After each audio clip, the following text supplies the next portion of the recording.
Ladies and gentlemen, welcome to Slam of Wrestling. Myself Sukhpreet, and this is your AEW Dynamite review for January 27th, 2021. Almost forgot it was 2021, and I was going to say it was 2020. So, as we were saying, what do you think about this show, Dynamite? I thought that this was a rather entertaining show, in my opinion, and it was a lot better than last week.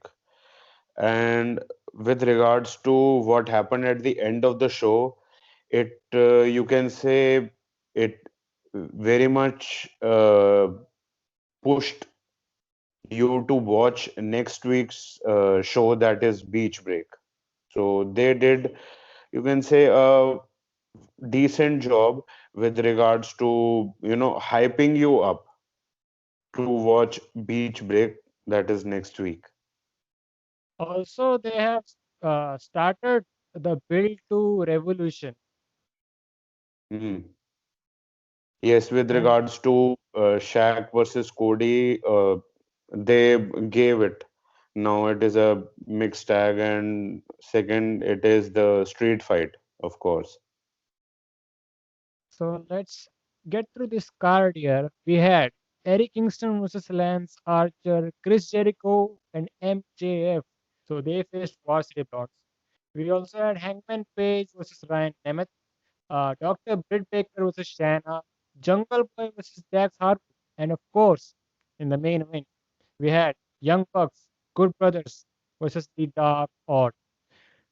But before that, if you're new to the channel, then make sure to hit that subscribe button. Also, make sure to like this video. Check out our other reviews.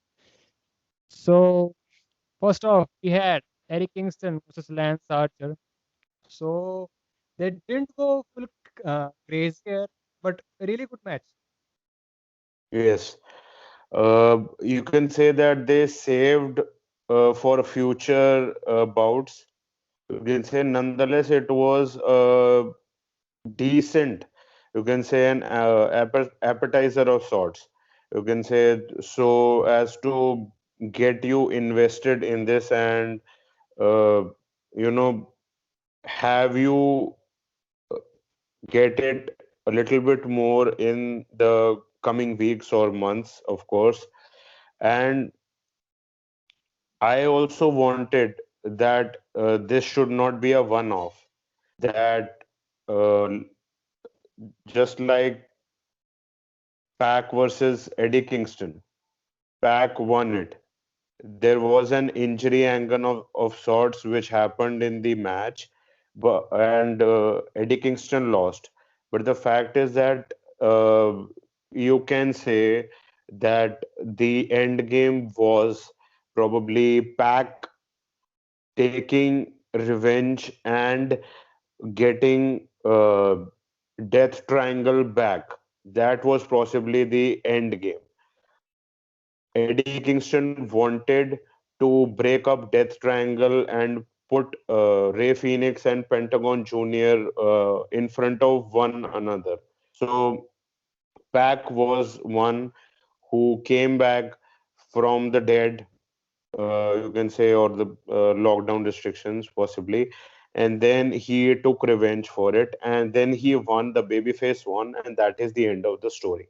So I didn't want that this Lance Archer versus Eddie Kingston, which dates to September 5th, 2020, All Out, which was the controversy with regards to the winner of the Battle Royal.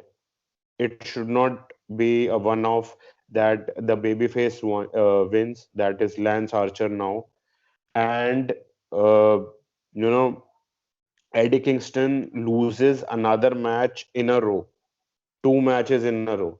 That would probably hurt his character. So I'm glad that that didn't happen this time. Basically, you're saying the Pac feud is over. Yes, I think so. It is over because they are now busy with the Bullet Club. So, and like you said, if we talk about the finish of this match, they did a pretty good job protecting Lance Archer. So shall Absolutely. we get through this match? Yes. So first off, Lance Archer, he ordered Jake Roberts to go to the back, so which would be his eventual downfall. So Archer was dominating from the get-go. Kingston was trying to knock down Archer, mainly going after the knee. At one point, Archer hit a brutal-looking choke slam on the apron. Kingston landed awkwardly on his hip, and there, oh, what was I going to say? Yes. So that was that, and from there it was all Lance Archer. So final parts of the match saw Archer had Kingston the EBD claw, but gets distracted when Butcher and Blade they drag Jake Roberts to the stage. On the other side, the bunny comes in, hands over Kingston some brass knucks.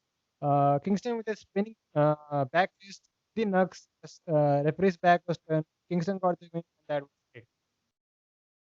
And also, talked about how they protected Lance Archer with that finish, and it was another point you noted that it was a must-win situation for Kingston. Yes. It was indeed, and I wanted that this story or this feud should go forward, obviously, because there is I I have seen this, or probably other people have also, that there is a clash of styles between the two people, and there is probably legit heat. We do not know if there is or there isn't, but it possibly also translates to the people also, that possibly there is, even if there is not. So we saw a little bit of the glimpse of that, what their style is, that was hard hitting and stuff like that, that both people look like legit wrestlers and they can fight, and they fought. That didn't look like a pretty, shitty ass dance sequence, of course. So we want that there is a story, and this program would also uh, catapult Lance Archer to babyface. He is a babyface, yes, but people would get invested in him as a babyface now, or possibly the gray area one, the tweener, whichever way you want to put it, or the badass babyface, and loathe Eddie Kingston and his group, that is uh, Butcher, Blade, and the Bunny. So all in all, getting the fans invested in all of the characters involved, that is only the name of the game. So they would want the end game, or to be that of this program. So we also had a post-match angle where Kingston and his family continued their assault on Archer. So Butcher and Blair hit their finisher. Kingston with yet another spinning back fist, and yeah, that was it. Yes, and there was one, walk the rope moonsault press by Lance Archer that looked very impressive. That was one of the things that were, stand out in this match. Moving on here, we had a small promo from John Moxley. Basically, repeated my words that I said last week's review, where there are so many intertwining feuds here in AEW. Hmm. He hypes up the big six-man tag team match for Beach Break, and that's that. Um, we had Sting and Darby Allin, so they were talking about their upcoming match at Revolution. So apparently, Sting had problem with being called a what's this word here? Hoodlum. Hmm. Hoodlum. But Darby didn't, as he throws a skateboard through a window. So Sting joins in and starts breaking the window glass with his bat, and Sting finally accepts that he's a hoodlum. That's it. Moving on here, Chris Jericho and MJF versus War City Blondes. So MJF gets on the mic, reminds Griff Garrison the time he humiliated him on Dynamite. MJF says he doesn't want Garrison to say that's undefeated, but just say that he quits. So Garrison wants none of this and swings a right at MJF. MJF beats and he's pissed now as he gets a steel chair. Uh, MJF can attacks Jericho. Jericho was working on Pillman with a little assist from MJF as they were in control throughout commercial break. So final match saw Garrison going for both Jericho and MJF. So the legal men were Pillman and Jericho. Pillman with the springboard, Jericho catches him with the Judas attack and decides to right the wrong from last week. And it's a perfect looking land salt in this match. So Jericho and MJF continue to build their momentum as we head to beach break. There you go. Yeah, I would agree now. MJF and Jericho are, I guess, they would be competing in the tag team battle royal. Yes, indeed. So, so they are, yes, they are gunning for the tag team championship, which are held by the Young Bucks. And the fact that there is some, still some animosity or some problems with MJF and Sammy Guevara still, and it would be because MJF pinned Sammy Guevara at the end of the bout last week in the inner circle challenge with the help of Wardlow and the tights. So there is some problem. And on Twitter, we also saw one or two tweets which, with regards to it, that MJ, I beg your pardon, Sammy Guevara wasn't, answering the his calls or Calls. or messages, whatever.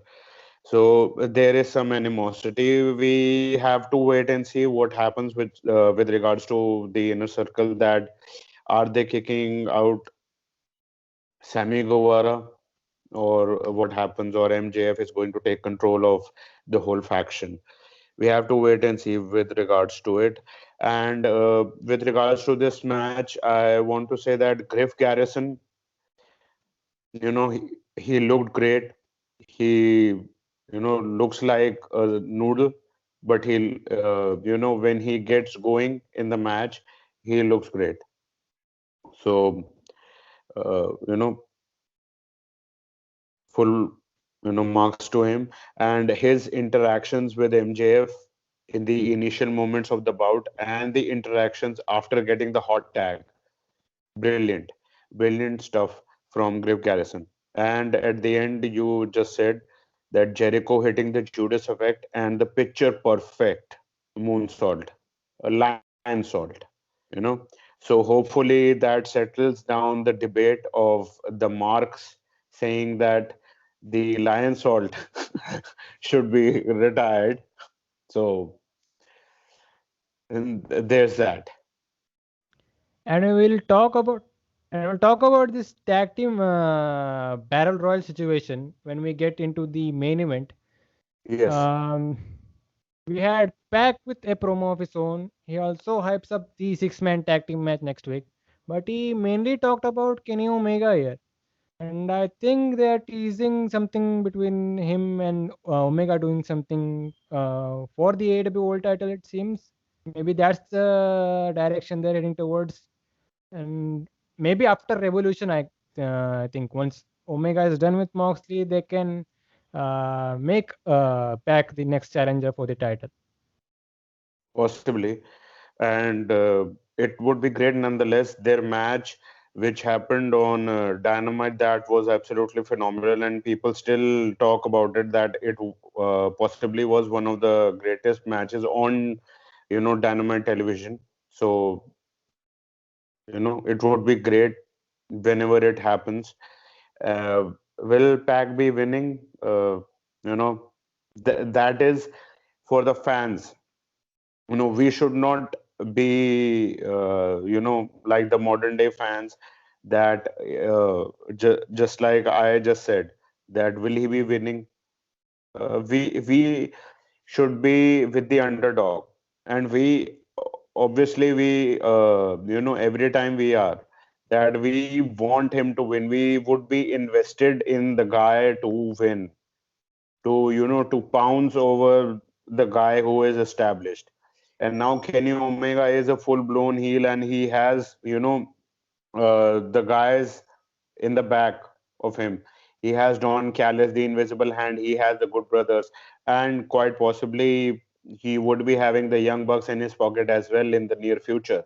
So it would be very difficult to put down Kenny Omega that easily. So whoever would be uh, putting down Kenny Omega, so that would be a quite an uphill task. Whoever it would be, he would be on the level of something else. So we have to wait and see, and looking forward to whenever Pac versus Kenny Omega is happening, possibly on a pay-per-view, possibly on a special on Dynamite.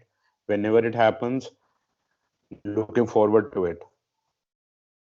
Up next, we had Tony Schiavone in the ring as he welcomes Cody and Arn Anderson. So Cody was out to respond to Shaq's comments towards him, where he called him a little girl and challenged him. And so we get to this segment. Cody was feeling a little distracted, and yeah, the reasons were especially with a baby coming soon. So decides to hand over the mic to Arn Anderson.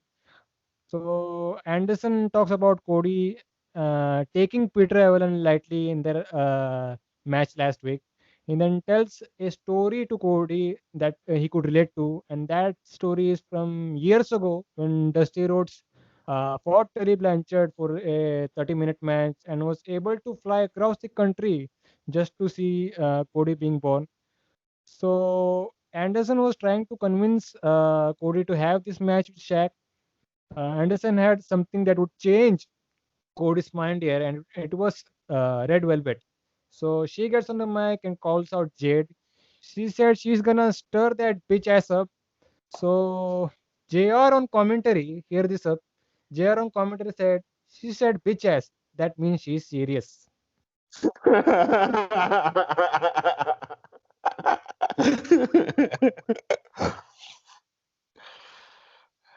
That is, Classic JR. yes, absolutely. So That looks like we are getting a mixed tag team situation at Revolution. And I think it's a actually it's a better scenario compared to what we were predicting, like Cody versus Shaq or Cody versus Jade. And at the same time, they are giving big matches for both Jade Cargill and Red Velvet, especially Red Velvet, because she will yes, be possibly getting a big pay-per-view spot. absolutely, absolutely. And there was also one thing with regards to Red Velvet.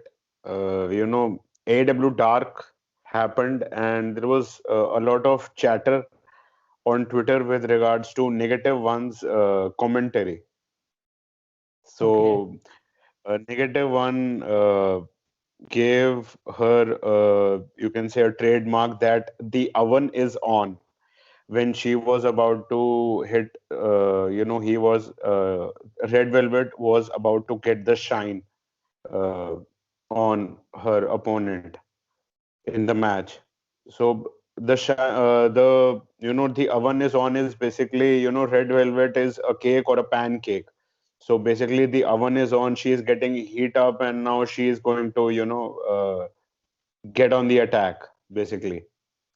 So possibly if she I mean Red Velvet and AW are on terms with regards to merch sales, so they can get the oven is on with regards to it. And with regards to you saying that Red Velvet is getting a huge spot on the pay-per-view, and it is a great, opportunity for her, and also it is a great opportunity for her to showcase what she has, and getting the eyes of the world on her.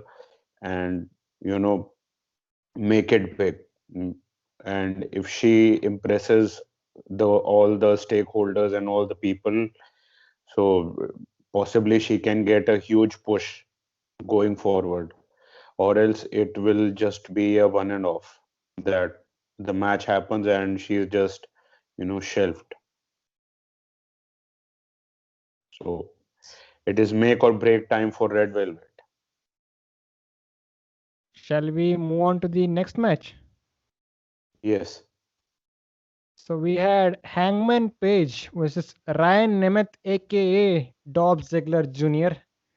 And I was Dolph actually Ziggler. shocked that he was the brother of Dolph Ziggler, because everyone on Twitter was saying he looks like Dolph Ziggler. Okay, and when Dolph Ziggler actually commented, and then I was like, oh, he's actually his brother. So that was a surprise for me. Yes, And he was, and it was also announced by one of the dirt sheets last week that it is Dolph Ziggler's brother who is facing Hangman Adam Page next week. And in the match, he also did so much stuff which is reminiscent of Dolph Ziggler's, show off run, that would give you everything that he is indeed Dolph Ziggler's brother. basically, he's a carbon copy of his brother. He did that stuff to get over and to create a buzz. You know, whatever he did, the hip thrusts and the headstand and everything. He did that to create a buzz. People will talk about it, whether it is negative or it is positive. Negative publicity, any publicity is good publicity.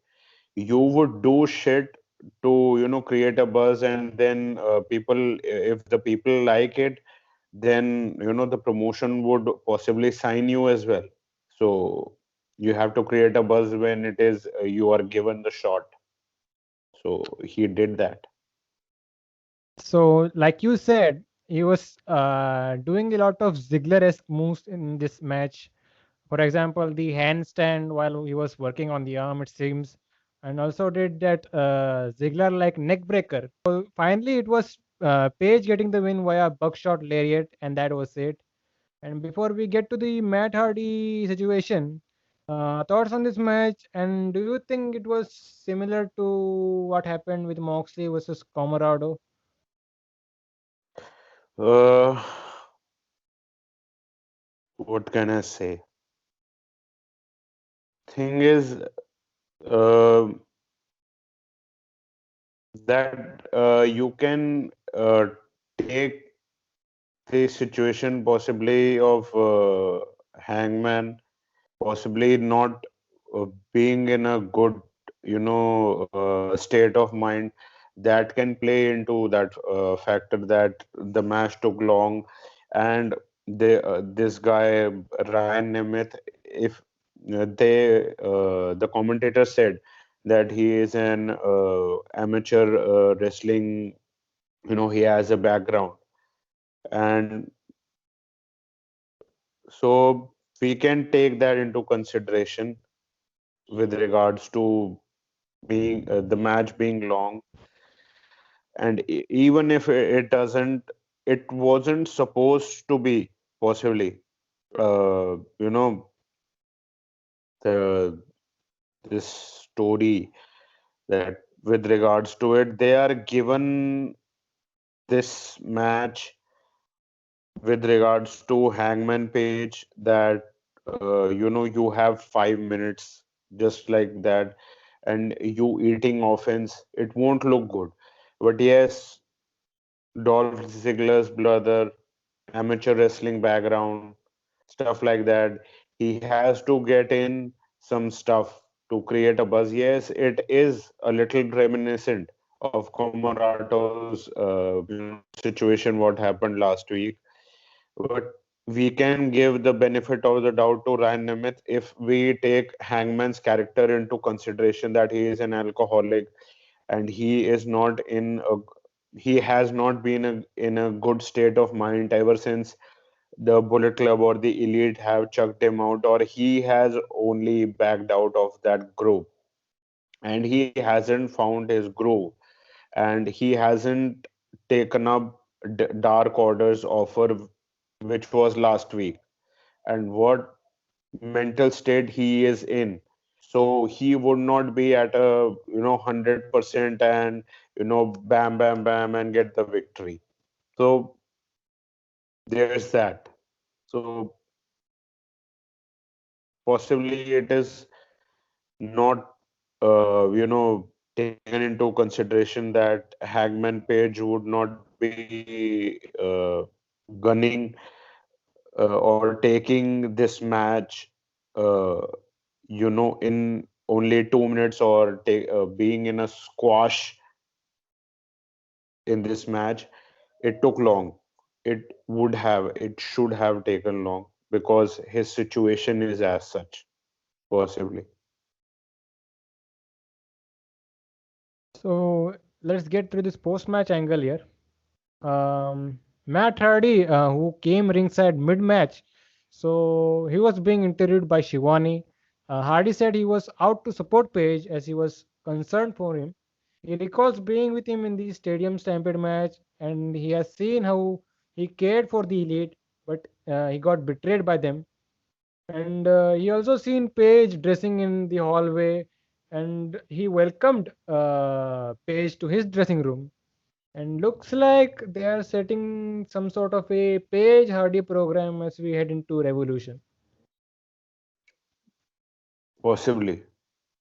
And Hangman also had an history with the Private Party, if I'm not wrong, on being the elite only with regards to alcohol. But now Matt Hardy has chucked away the alcohol of Private Party, if I'm not wrong. Maybe we have yet to see the heelish Pride Party. What different they were from the babyface Pride Party. We have yet to see that. So Mm. yeah, like I said, a possible Hardy versus Page match at Revolution or moving forward in the coming months. Mm. Right now, it's just starting off. We have to wait and see that how it transpires, that what is basically their state of mind, that what happens. You have to wait and see. Up next, we had Jungle Boy versus Dax Harwood. Tully Blanchard and Cash Wheeler were actually handcuffed to Luchasaurus. What did you think about this stipulation? Was it too much, or they could have went the simple route of maybe banning everyone near ringside? They could have banned everyone, but the fact is that they were at ringside. That also creates a little bit of the chaos, and that Hmm. also creates, you can say, people being invested. That there are so many elements right now on camera, so that also creates, you can say, excitement, or it piques your interest.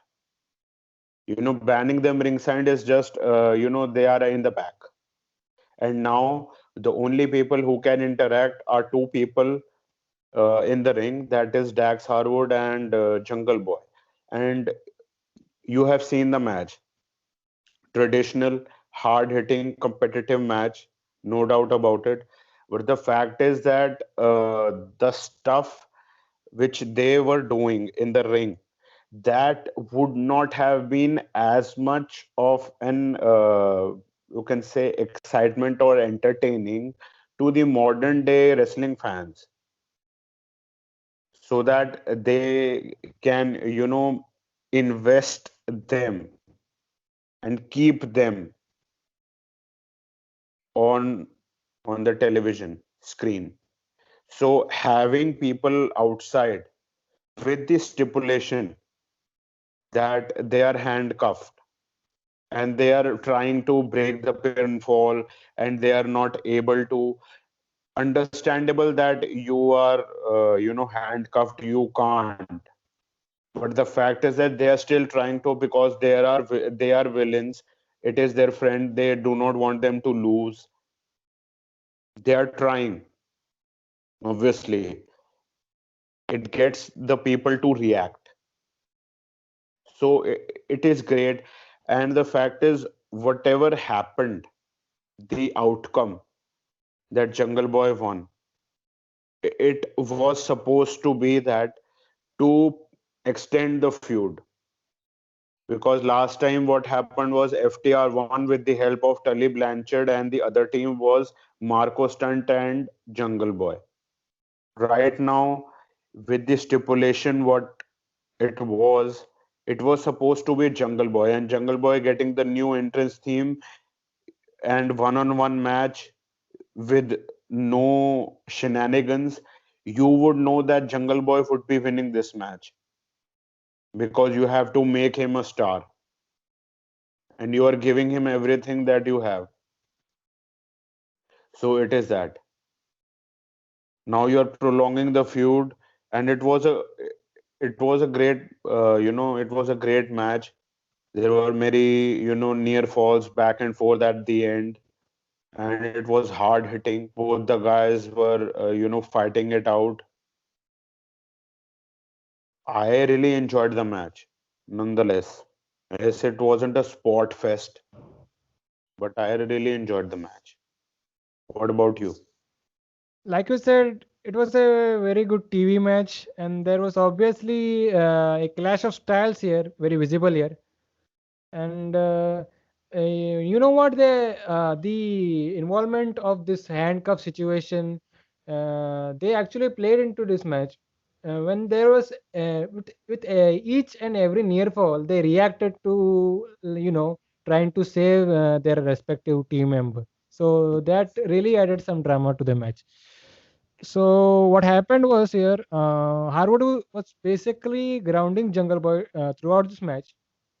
So Jungle Boy did a great job being the underneath fighting baby face. So pace picked up in the second half as we saw a lot of reversals. At one point, Haru would take great power bomb with the help of the ropes. So Jungle Boy would get the win with the help of the snare trap, and that was that. Like you said, a big win for Jungle Boy, and commentators put him over big time. Yes, absolutely. And that submission snare trap, that also got after, because that Dax Harwood posted himself inadvertently on the shoulder. So that got you know to the downfall of himself, because he wanted Jungle Boy to get posted. Nonetheless, the heels lost, the good guy won in this match. Post match, we see Blanchard and Wheeler being freed from their handcuffs, but Blanchard throws powder into the face of Luchasaurus as Wheeler started beating up Jungle Boy. So a double team brainbuster to Jungle Boy while Luchasaurus eats a spike pile driver. Luchasaurus then was tied to the ropes as Harwood cuts the horns of his mask. Then they were about to cut Jungle Boy's precious locks. But out comes Top Flight and SCU and also Marco Stunt for the save. Thank God. If Jungle, if they had cut Jungle Boy's hair, then it would have been a riot on Twitter. Mo- the Twitter the Twitter fans would have mostly taken Goldberg as WWE champion, then seeing Jungle Boy's haircut.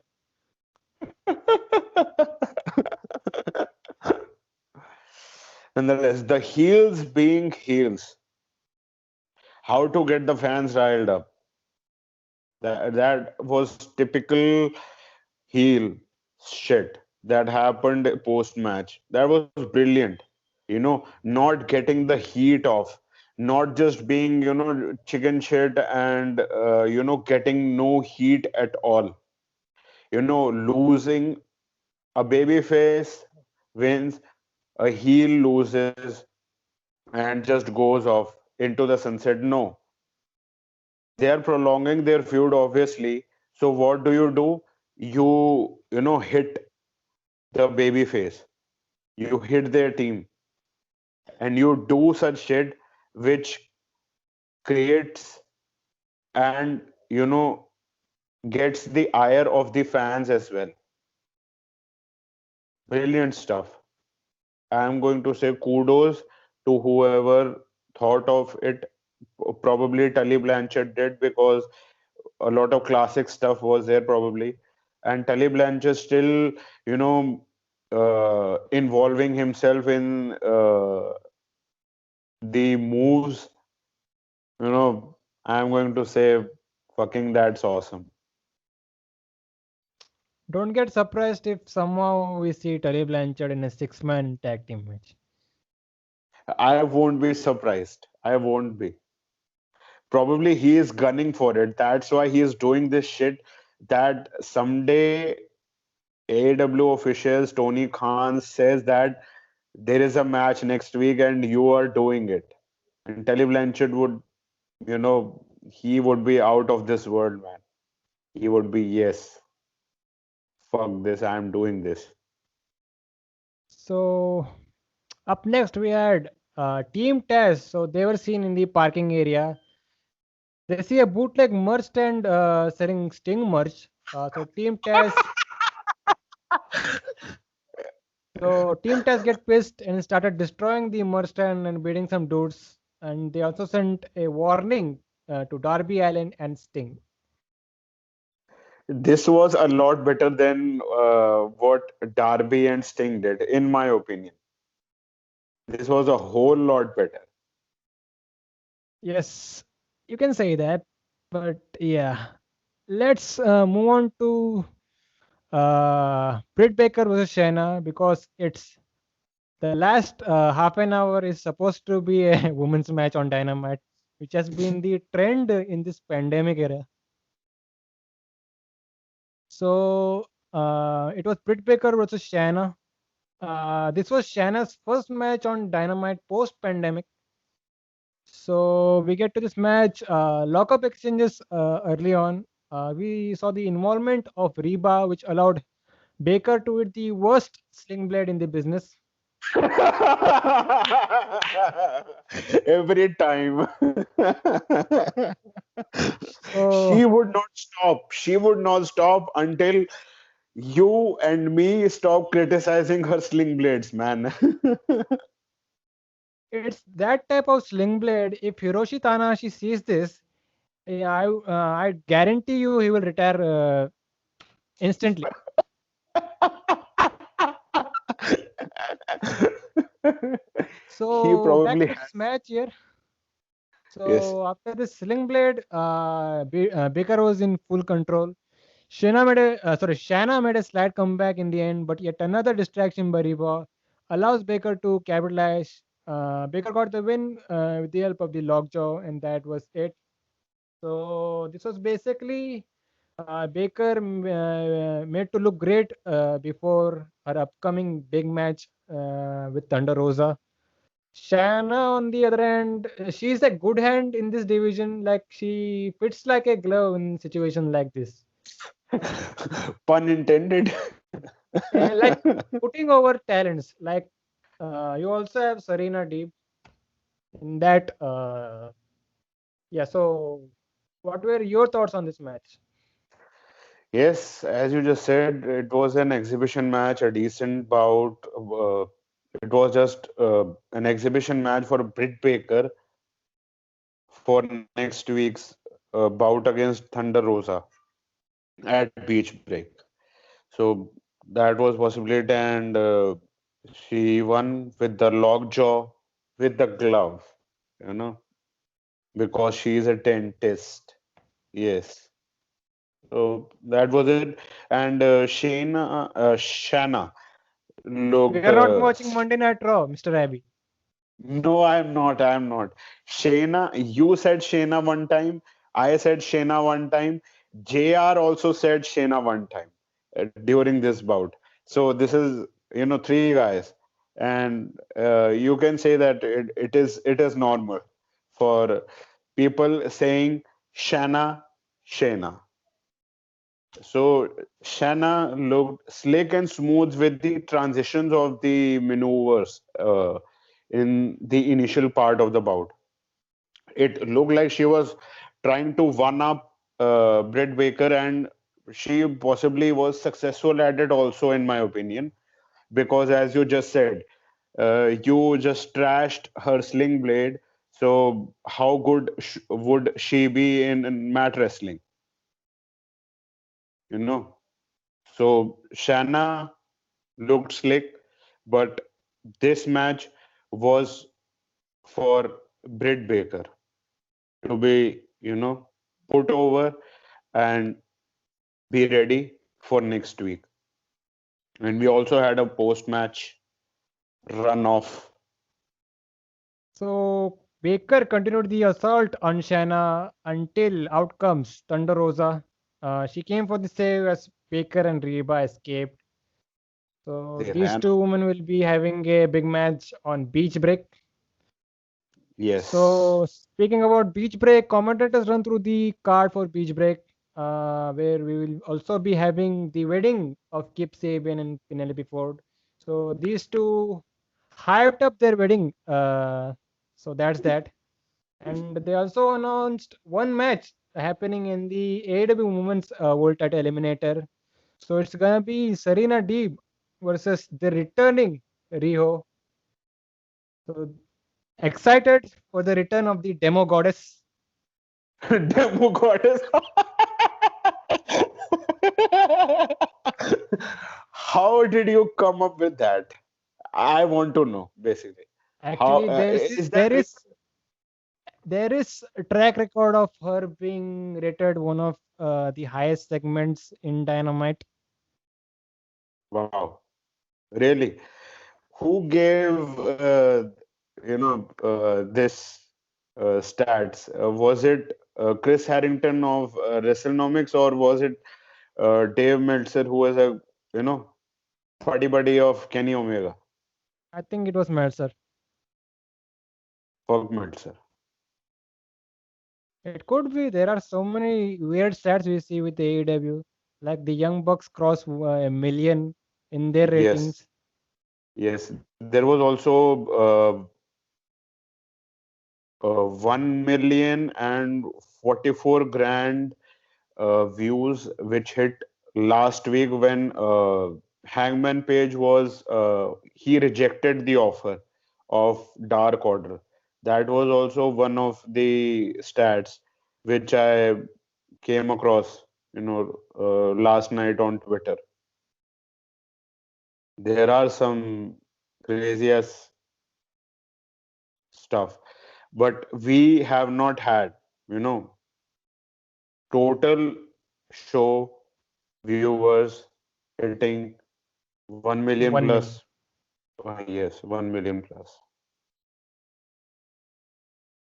At least So, they are keep maintaining that 900 to 800K. yes, absolutely. NXT in the mud. NXT in the mud. We don't even need to talk about NXT.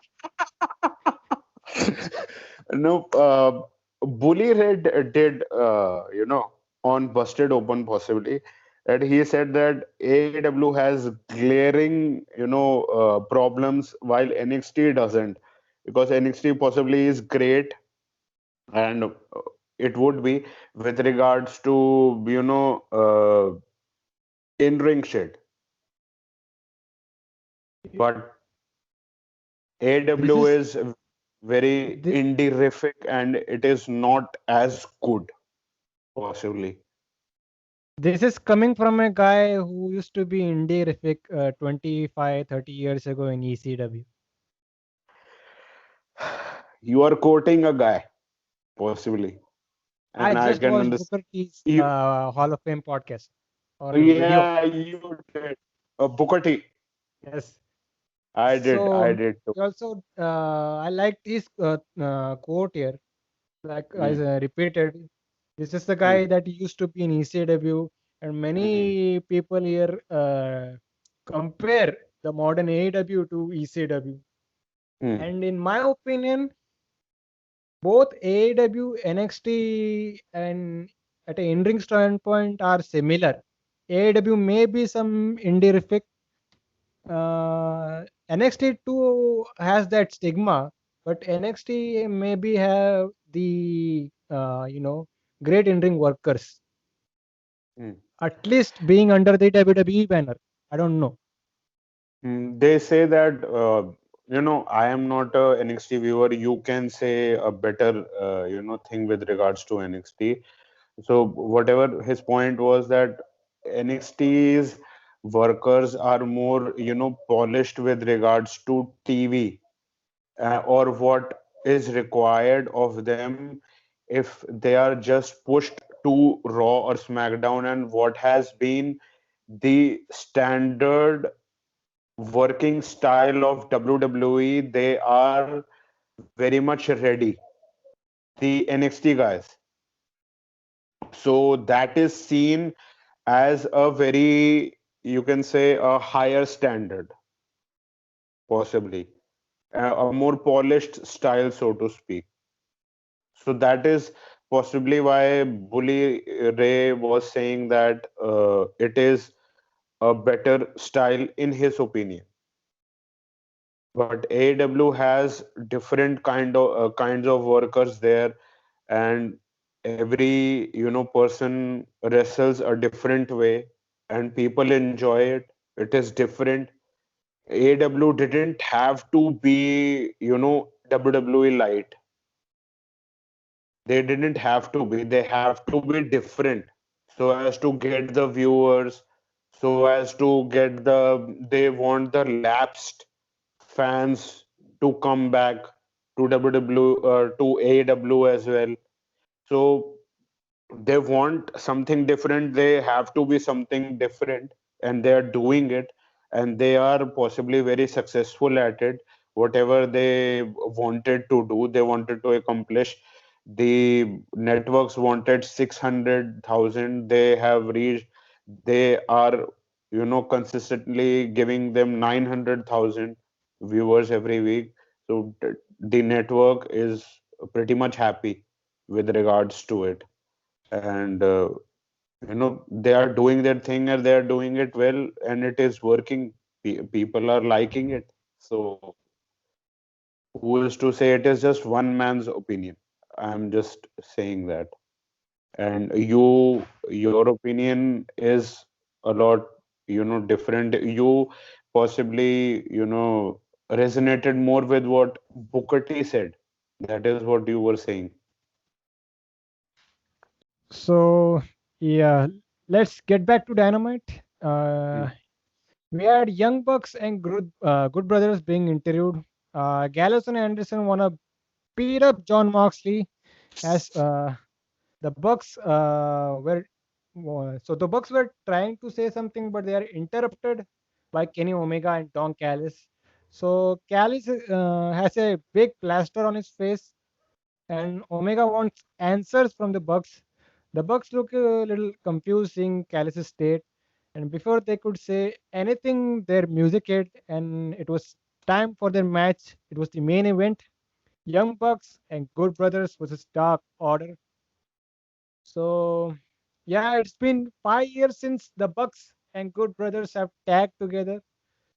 So, we get to this match. Uno and Anderson start as Uno was getting better of the exchanges. Tag made to Silver. He wants Gallows. Gallows makes fun of Silver's height. So Gallows got to his knees, and this allowed Silver to take some shots.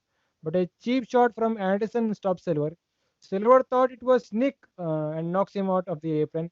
So tag to Matt. He works on Silver. Bucks and Good Brothers in control. We saw Silver getting a hot tag as he ran wild.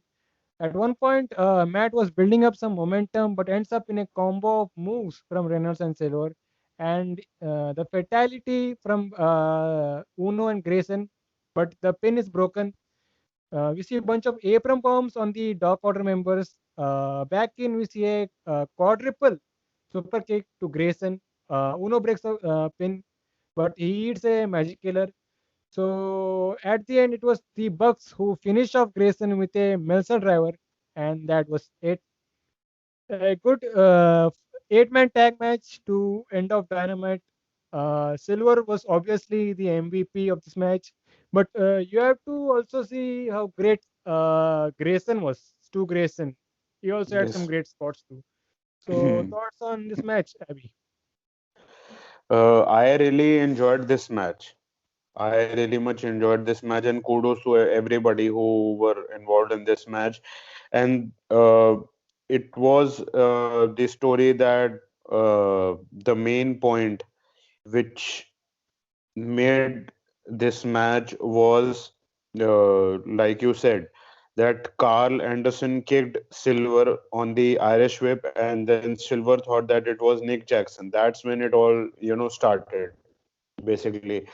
That then Silver got to the Young Bucks, and then Young Bucks, they just thought that, fuck it, we will, run wild on these guys, and we just have to win, basically. That is basically either the Good Brothers, you can say either they were manipulating or they were motivating the Young Bucks, fighting full throttle and using their mean streak that they got inside there. So that is what there was. And there are still differences between the Bucks and Omega and the Invisible Hand or Gallus and the Good Brothers still, but it is working right now, it seems. And they got the victory. So that is what matters at the end. And Good Brothers versus Private Party is set for the Impact Tag Team Championship at No Surrender, which would be in February on the Impact Plus app. So that is also on the horizon. We can see sometime Private Party also getting in the mix in 1 or 2 weeks. And Dark Order working with the Bullet Club in this show is also, you know, you can say is getting them more over as well. People getting more eyes on them. There are people, and there are, quite frankly, that who do not watch the full show, but they are involved with Kenny Omega, they are involved with the Young Bucks, they are involved with the Good Brothers, the Bullet Club. So they would be watching that match. So that is getting more eyes on the Dark Order as well if you are fighting against a top tier, faction. So they really shined, in my opinion. They put themselves also over, and Bullet Club gave them the shine or the rub, so to speak. And Stu Grayson, you said, yes, absolutely, he looked great in this match. John Silver's hot tag flurry, that also was amazing as well after he got the hot tag. The quadruple super kick spot looked great from the Bullet Club, and the Meltzer driver at the end got them the victory. And we have to wait and see that what happens with regards to all of the members of the Bullet Club and the Young Bucks, that what are uh, they thinking, if they have been sweetened up, so to speak, to join the Bullet Club, or there is still animosity, so to speak. We have to wait and see. It Don also Callis is, it also yes, yes. confuses the fans about the Young Bucks because for the past 3 months they have been acting weird. Then they are sometimes babyface. Basically, they're tweeners for the last 3 months. Ever since they started feuding with FTR. Hmm. The thing is, AW with regards to being baby faces or heels is weird, because possibly there was one interview where Cody was asked that with regards to baby faces or heels. So he said that in this era there is no baby face or heels. We just react as we are. We are real people. So that uh, possibly sometimes doesn't bode well with people, but nonetheless, whatever is happening, we just have to wait and see that what happens with regards to it. And yes, I would absolutely agree whatever you just said, that young bucks were acting weird. Sometimes they are baby faces, sometimes they are heels, whatever, what the fuck is happening basically. But yes, if we just put the standard things which were a part of the history of professional wrestling, that is, there is one side which is babyface, one side which is heel, or a tweener, or a heel, or a tweener, or a babyface, whatever. If that is put out of consideration, then it is also difficult, in my opinion, for the fans to get invested also. It gets a little difficult, I would say. It would not be possibly impossible, but it would be a little difficult. But if there are defined roles, that how you are acting and stuff like that, then it is a whole lot easier for the people also to get invested in you, that why the hell are we cheering for you? Because the independent wrestling fans are like that also, because there is no clear cut heels or baby faces. They are cheering for the heels and they are booing the fucking baby faces, because possibly the heels are not doing a great job being a heel, because they want to sell their merch and earn money. So why would they piss off the fans so much that they would not buy their merch? And for the baby faces, they do not know how to get the fans reaction as much as being a baby face, that they can't be a clean shaved baby face, or else the fans will boo the fuck out of them and they will say that who the fuck are you, base John Cena bullshit, John Cena lied, fuck out of here.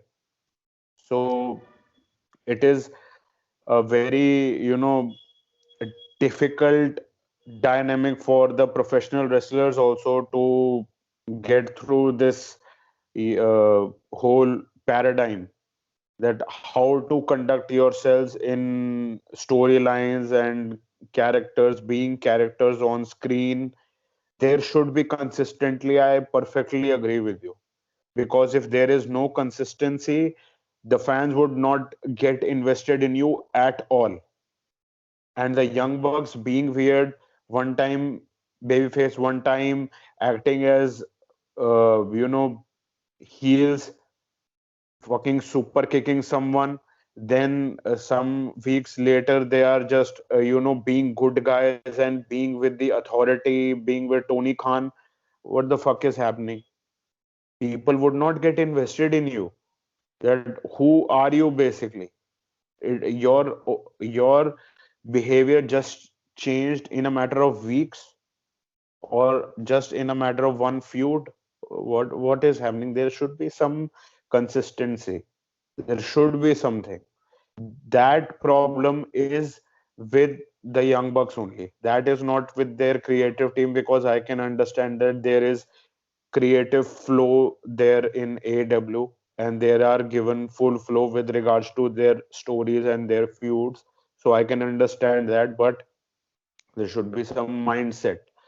There should be some logic with regards to getting, your thoughts inside, that what is your character and what are you going forward with something. Because if there is no consistency, fans would not get invested in you, or else you would only have fans which you had from before. You would not be getting new fans. If you want new fans, you will have to think more of this consistency. Let's get to the post-match angle. The Bucks talk about. No, no, no, no. Let me backtrack a little bit. I'm sorry. Yes, yes. So I was saying. So post-match, the Bucks talk about being interested. Sorry, inserted into the tag team battle royal, and they say if they win, they will have the right to pick anyone as their challengers. Anyone. They look directly at the Good Brothers as they do their Too Sweet. But in comes Ray Phoenix taking out the Young Bucks. So Good Brothers gang up on Phoenix, but in comes John Moxley to clear the house. Omega shows up to blindside Moxley, but he hits a paradigm shift. So Moxley and Phoenix stood tall as the show goes off the air. And I actually like the idea of the Bucks being in this tag team battle royal next week because going into this, the favorite to win tag team was MJF and Jericho. Now we got yet another tag team in the Young Bucks, so a little unpredictable situation here. Hmm. Yes, there is absolutely. I would not. Uh, yes, I would agree. I would agree. Young Bucks could also win. Some other team could also win. If the Good Brothers insert themselves, if they win, that would also create a whole lot of ruckus. Absolutely. I highly doubt Good Brothers is doing double duty. Double duty, the fact is there is some gap between the two events, No, I guess. both matches are happening at Beach Break, right? Oh, I guess. All right. Six man, six man. Yeah, but they can insert themselves at the end and they can do some shit. I would not, predict here that what they want to do and what the fuck can happen, basically. Good Brothers, yes, I would agree with you if they wouldn't should not be doing double duty, and if there is a chance of Good Brothers uh, going to face for the Young Bucks, that would that could only happen if the Young Bucks are winning, and I am thinking that possibly the Young Bucks would only be winning. The inner circle would have their problems of their own, possibly, and Sammy Guevara could do possibly some shit and get them eliminated or something like that. We have to, just go about and have some fun with regards to this battle royal of sorts.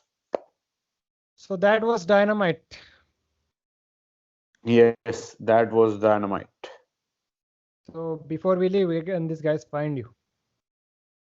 Guys, you can find me on Twitter and Instagram at Abimaniac, and I'm currently working with Wrestle Square. Wrestle Square is an independent wrestling promotion in India. I'm working with them as a commentator. Currently, I'm the former general manager on Air Authority, and you can subscribe to their YouTube channel at Wrestle Square Pro Wrestling. You can find Slam Up Wrestling on Twitter at Slam Up Debut, Instagram at Slam Up Wrestling. If you don't want to watch this review on the YouTube app, you can catch the audio versions on Anchor and Spotify as well. So this was the AW Dynamite review, and we'll see you guys next time.